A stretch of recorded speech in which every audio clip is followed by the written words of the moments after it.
Breakfast खबरों के बाद आगे बढ़ेंगे। आगे बढ़ते हुए कुछ और बड़ी खबरों का रुख कर लेते हैं। मध्य प्रदेश के इंदौर से बड़ी खबर इस वक्त सामने आई है, जहां पर स्वाइन फ्लू को लेकर डराने वाली खबर है। मध्य प्रदेश के इंदौर में इस साल स्वाइन फ्लू से पहली मौत की खबर सामने आई है। देवी अहिल्या विश्वविद्यालय के प्रोफेसर हैं जिनकी मौत हो गई है स्वाइन फ्लू के चलते। एक हफ्ते से अस्पताल में भर्ती थे प्रोफेसर, इलाज उनका चल रहा था। सर्दी, खांसी, तेज बुखार की शिकायत के बाद में उन्हें भर्ती कराया गया था। विदेश से लौटने के बाद बीमार हो गए थे और उसके बाद से ही एक हफ्ते से वो अस्पताल में भर्ती थे, जहां पर इलाज उनका चल रहा था। लेकिन बेहतर सुधार नहीं हुआ। स्वास्थ्य में सुधार नहीं होने के चलते हालत लगातार बिगड़ती चली गई और इस साल इंदौर में स्वाइन फ्लू से जान जाने वालों में पहली ये गिनती शुरू हो गई है। विदेश से लौटने के बाद लगातार उनकी तबीयत खराब थी। स्वाइन फ्लू के चलते पहली मौत इंदौर में हो गई है।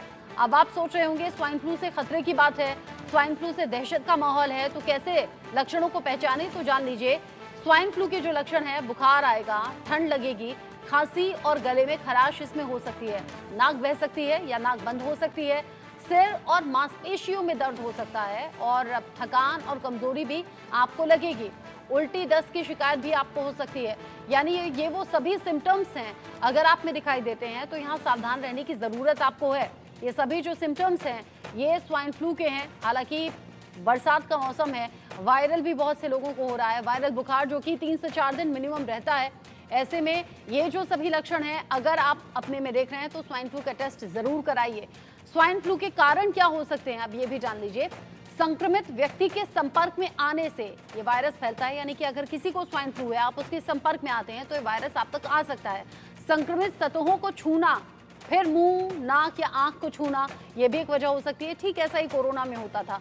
भीड़भाड़ वाले स्थानों पर रहना जहां वायरस का फैलाव हो, यानी यहां भी दूरी जरूरी है, यहां भी हाइजीन फैक्टर जरूरी है, हाइजीन का ख्याल रखना है। और अगर कोई संक्रमित व्यक्ति है, अगर किसी को ये सभी सिम्टम्स हैं जो इससे पहले मैंने आपको बताया, यानी कि स्वाइन फ्लू के लक्षण हैं, तो उससे एक निश्चित दूरी बनाए रखिए। अगर आप उसके संपर्क में आते हैं तो स्वाइन फ्लू के शिकार हो सकते हैं।